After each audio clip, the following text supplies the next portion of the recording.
আসসালামু আলাইকুম। রিসালাত শ্রীবাটালে আপনাদের সবাইকে স্বাগতম। আজকে অত্যন্ত দুঃখ ভারাক্রান্ত মন নিয়ে এই ভিডিও করতে এসেছি। নিউজ ফিড ঘাঁটতে ঘাঁটতে দেখলাম বাংলাদেশের জাতীয় সংসদে যুক্তরাষ্ট্রের স্বাধীনতা দিবস পালন করা হয়েছে সরকারিভাবে। তো আমার প্রশ্ন,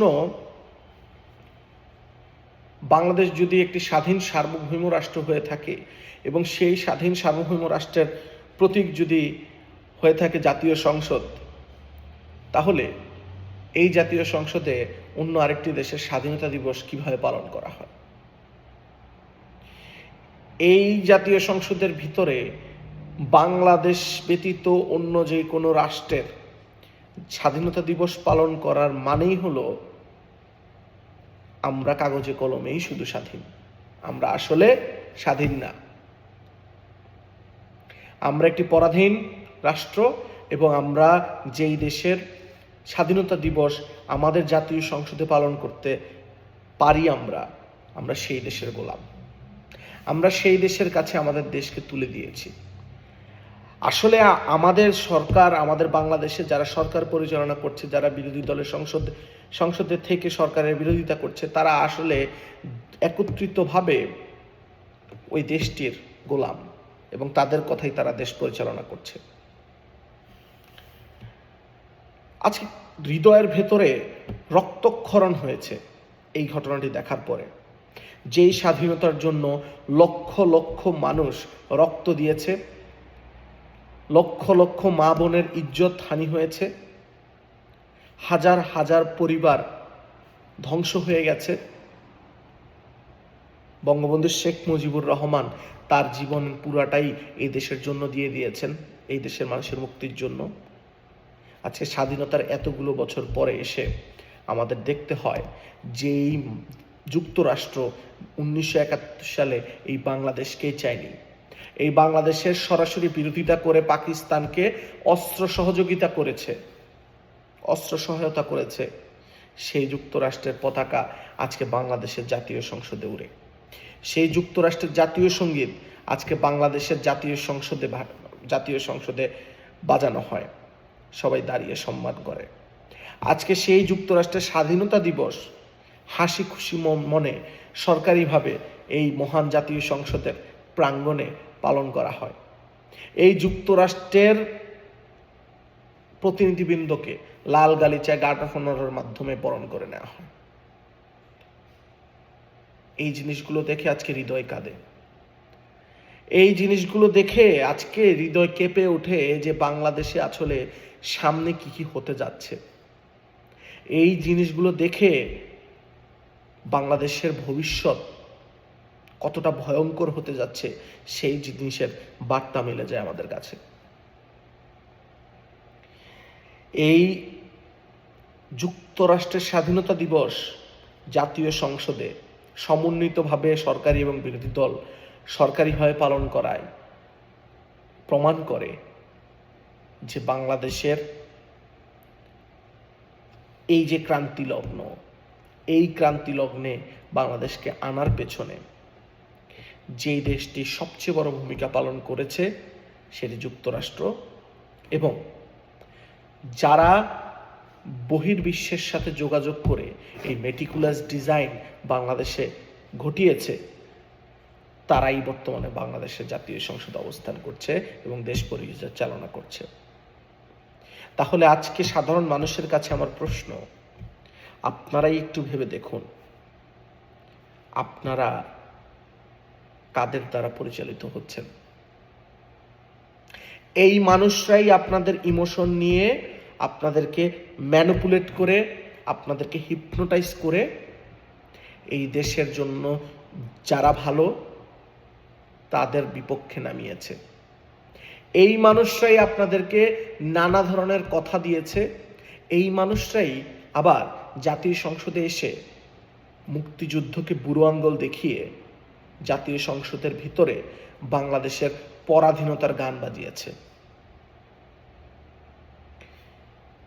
আজকে খুব অবাক হই, আজকে বাংলাদেশে কোনো মানুষ না এই বিষয়গুলো নিয়ে আর কথা বলে না।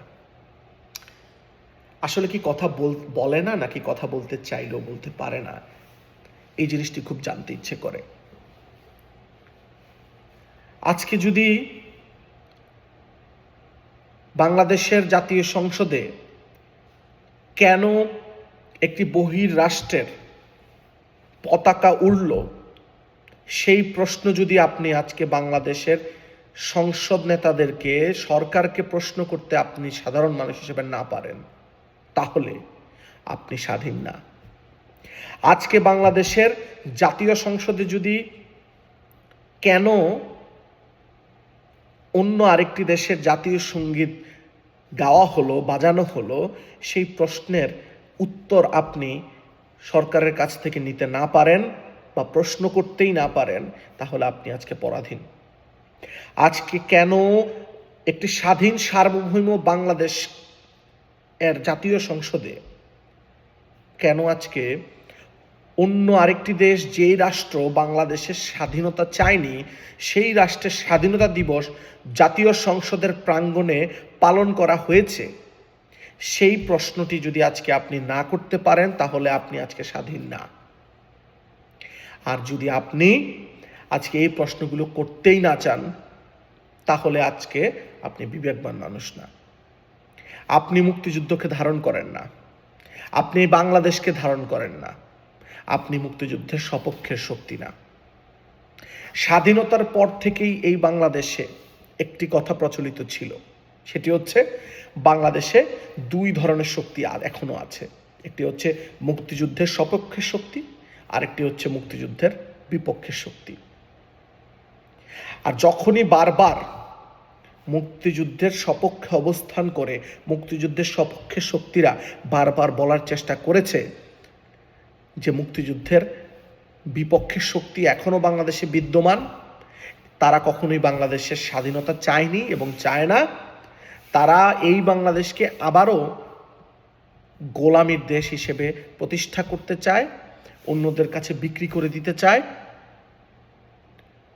তখনই বাংলাদেশের মানুষদের হৃদয়কে হিপনোটাইজ করেছে, মস্তিষ্ককে হিপনোটাইজ করেছে, ভুল বুঝিয়ে মুক্তিযুদ্ধের ইতিহাসকে ভুল বোঝানোর চেষ্টা করা হয়েছে এবং বাংলাদেশে তারা রাজনীতি করে যাচ্ছে।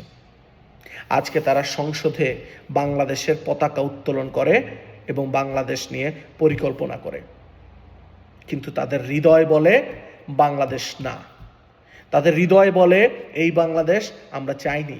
তাদের হৃদয় বলে এই বাংলাদেশ বাংলাদেশ না, এটি পাকিস্তান। ঠিক এই মেটিকুলাস ডিজাইনের মাধ্যমেই তারা আসলে একটি মুক্তিযুদ্ধের আইডিওলজি মেনটেন করা সরকারকে পতন করাতে বাধ্য করেছে। আজকে বাংলাদেশে মুক্তিযুদ্ধের কথা বললে আজকে বাংলাদেশে মানুষ ফুলে ফেপে ওঠে। আজকে বাংলাদেশের 1971 সালের সেই স্যাক্রিফাইসকে 24 সালের স্যাক্রিফাইসের সাথে তুলনা করা হয়। আজকে বাংলাদেশের মুক্তিযোদ্ধাদের সাথে জুলাইয়ে যারা আন্দোলন করেছে তাদেরকে তুলনা করা হয়। এই জিনিসগুলো কিসের অশনি সংকেত? এই জিনিসগুলো আজকে বাংলাদেশের সাধারণ মানুষকেই বুঝতে হবে। কারণ বাংলাদেশের প্রত্যেকটি ক্রান্তি লগ্নে বাংলাদেশ যতবারই মাথা উঁচু করে দাঁড়িয়েছে, খাদের কিনার থেকে উঠে দাঁড়িয়েছে, ততবারই বাংলাদেশের সাধারণ মানুষই তাদের বিবেক, তাদের হৃদয়, তাদের মস্তিষ্ক, তাদের দেশপ্রেম দিয়ে এই বাংলাদেশকে উদ্ধার করেছে। আজকে এই মুহূর্ত থেকে যদি আপনারা এই চিন্তা করা বন্ধ করে দেন বা এই চিন্তা শুরু না করেন, তাহলে এই বাংলাদেশ এর অস্তিত্ব টিকিয়ে রাখা সম্ভব হবে না। আর আপনাদের এই চিন্তার ফলশ্রুতিতে আপনাদেরকে যেই কাজটি সবার আগে করতে হবে সেটি হচ্ছে বাংলাদেশে মুক্তিযুদ্ধের সপক্ষের শক্তিকে সক্রিয় করতে হবে। তাদের সাথে কাঁধে কাঁধ মিলিয়ে আবারও এই বাংলাদেশের স্বাধীনতা সার্বভৌমত্ব রক্ষা করতে হবে। এখনো দেরি হয়ে যায়নি। এখনো সময় আছে, এখনো দেরি হয়ে যায়নি। কিন্তু আজকে এই মুহূর্ত থেকে যদি আপনারা দেশের এই ক্রান্তি লগ্নের এই অশনি সংকেতকে মাথায় নিয়ে আপনারা চিন্তা করা শুরু না করেন, তাহলে কিন্তু খুব দেরি হয়ে যাবে। আজকে এই ঘটনার মাধ্যমেই প্রমাণিত হয়ে গেছে যে কেন জুলাইয়ের সাথে সাথে বঙ্গবন্ধুর ধানমন্ডি ৩২ যেটি মুক্তিযুদ্ধের প্রতীক ছিল সেটি ভেঙে চুরে চুরমার করে দেওয়া হয়েছে। আজকে এই ঘটনার মাধ্যমে প্রমাণিত হয়েছে যে কেন বীরশ্রেষ্ঠদের যে স্মৃতিস্মারক ছিল সেটিকে ভেঙে চুরমার করে দেওয়া হয়েছে। আজকে এটির মাধ্যমে প্রমাণিত হয়েছে মুক্তিযোদ্ধাদেরকে জুলাইয়ের পরে কিভাবে কানে ধরে উঠবোস কেন করানো হয়েছে। আজকে এটির দ্বারাই প্রমাণিত হয়েছে যে জয় বাংলা এই স্লোগান, যেটি মুক্তিযুদ্ধের স্লোগান ছিল, এটিকে কেন দলীয়করণ করা হয়েছে। আজকে এটির মাধ্যমে প্রমাণিত হয়েছে যে কেন জয় বাংলা এই স্লোগানটি দিলে তাকে সাথে সাথে হত্যা করতে হবে, কারণ তারা বাংলাদেশে মুক্তিযুদ্ধের শক্তিকে টিকিয়ে রাখতে চায় না। তারা এই বাংলাদেশে মুক্তিযুদ্ধের পক্ষে কথা বলা মানুষকে জীবিত রাখতে চায় না। তারা চায় আমরা আবারও গোলামি করি, তারা চায় আমরা আবারও পরাধীনতার গ্লানি নিয়ে হাজার হাজার বছর কাটিয়ে দিই। আজকে যে কোটার মাধ্যমে, কোটা আন্দোলনের মাধ্যমে, একটি মেটিকুলাস ডিজাইনের মাধ্যমে আজকে এই বাংলাদেশের এই সর্বনাশ হয়েছে, এই সর্বনাশ আপনার ভাগ্যেরও হয়েছে। আজকে আপনার ভাগ্যকে পরিবর্তন করতে চাইলে মুক্তিযুদ্ধের সপক্ষের শক্তিকে তথা জননেত্রী শেখ হাসিনাকে এই বাংলাদেশে ফিরিয়ে আনতে হবে। এখনো সময় আছে জননেত্রী শেখ হাসিনার হাতকে শক্তিশালী করে যেই মানুষরা মুক্তিযুদ্ধের চেতনা বহন করে সেই চেতনা জাগ্রত করে এই বাংলাদেশের মাটিতে মুক্তিযুদ্ধের বিপক্ষের শক্তিদেরকে দাবিয়ে দিতে হবে, এদেরকে দেশ থেকে বিতাড়িত করতে হবে। আর তা না হলে এই বাংলাদেশে আর কখনো জাতীয় সঙ্গীত গাইতে পারবো কিনা জানি না। এই বাংলাদেশে আর কখনো বুক ফুলিয়ে বলতে পারবো কিনা যে আমি স্বাধীন সার্বভৌম বাংলাদেশ এর নাগরিক, বলতে পারবো কিনা জানি না। আজকে সারা বাংলাদেশের ভাগ্য এই দেশের সাধারণ মানুষের উপর নির্ভর করছে।